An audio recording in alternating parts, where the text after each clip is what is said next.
క్రీస్తునందు ప్రియమైన సహోదరి సహోదరులకు యేసుక్రీస్తు నామములో శుభములు. దేవుని యొక్క నూతనమైన కృప మీకు కలుగునుగాక. ఈరోజు దేవుడు మనకిచ్చిన మాట రాజుల మొదటి గ్రంథము 16వ అధ్యాయము 23వ వచనము.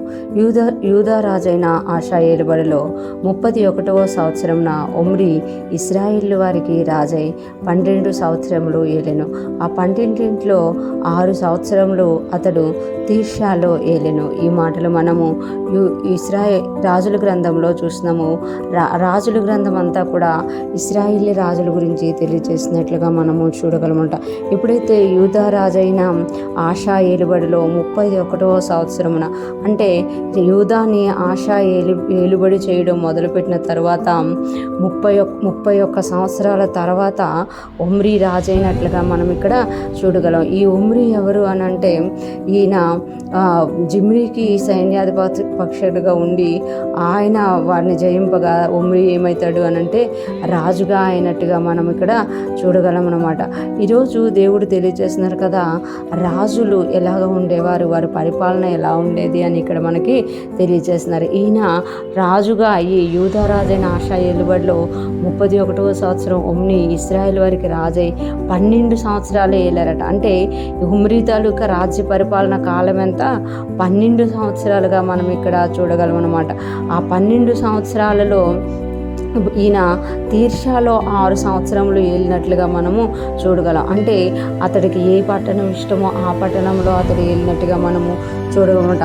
ఈ ఒమ్రీయే ఆ తర్వాత ఏం చేశారు అని అంటే షమ్రోను పట్టణమును కట్టించినట్టుగా ఆ షోమ్రోన్లోని ఆయన ఆ తర్వాత రాజధానిగా చేసుకున్నట్టుగా మనము ఈ కింద భాగంలో చూడగలుగుతామట. అంటే రాజులు ఎప్పుడు రాజయ్యారు, వాళ్ళు ఎన్ని సంవత్సరాలు పరిపాలన చేశారు, ఎన్ని సంవత్సరాలు వారు ఎక్కడ పరిపాలన చేశారు అనేది రాజుల వృత్తాంతాల గ్రంథాల్లో రాయబడ్డానికి కారణం ఏంటి అని అంటే, దేవుడు ప్రతిదీ చూస్తున్నారు. ఆయన రాజా లేకపోతే సైన్యాధిపతి లేకపోతే సేవకుడా కాపరా ఏం చేసినా అది దేవుడు చూస్తున్నామట. ఎందుకు రాయించారు అని అంటే, రేపు మన జీవితాలను కూడా దేవుడు క్షుణ్ణంగా చూసి మనం చేసిన వాటిలో మంచి వాటిని మనం ఎక్కడ ఉన్నాము, ఎలాగ చేశాము, ఏం చేశాము అనేది దేవుడు గమనిస్తూ వాటిని రాసి పెడుతున్నట్టుగా మనం ఇక్కడ చూడగలమన్నమాట. మనము చూస్తే బైబిల్ గ్రంథంలో ఉంటుంది కదా, మలాకీలో యెహోవా యందు భయభక్తులు గలవారు ఒకరితో ఒకరు మాట్లాడుకుంటుండట దేవుడు ఆలకిస్తున్నాడంట. ఈరోజు ఫ్రెష్ మన్నా వింటున్న ప్రతి ఒక్కరూ జ్ఞాపకం చేసుకోవాలి, క్రొత్త నిబంధన భక్తులుగా దేవుడు మనల్ని రాజులైన యాజక సమూహముగా పిలిచాడనమాట. మనం కూడా ఎప్పుడు ఎక్కడ ఏం చేస్తున్నాము, ఎన్ని సంవత్సరాలు ఎలా ఉన్నాము, ఎన్ని సంవత్సరాలు మనం దేవుని కొరకు జీవించాము, ఎన్ని నెలలు దేవునితో ఉన్నాము, ఎన్ని రోజులు మనం ఉపవాసం ఉన్నాము, ఎన్ని దినాలు కన్నీరు కాచాము, ఎన్ని దినాలు మనం సువార్తకి వెళ్ళాము, ఎన్ని దినం మనం సేవకులకు సహాయం చేసాము, ఎన్ని దినాలు రాజ్యం కొరకే ఆశ కలిగి ఉన్నాం. ఇవన్నీ దేవుడు గమనిస్తామట.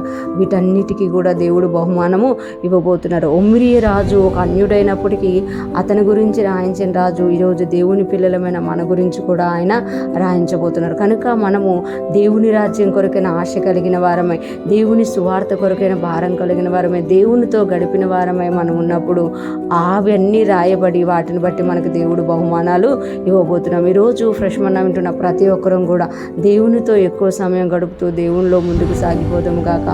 దేవుని యొక్క కృప మనందరి మీద నిలిచి ఉండును గాక. ఆమేన్.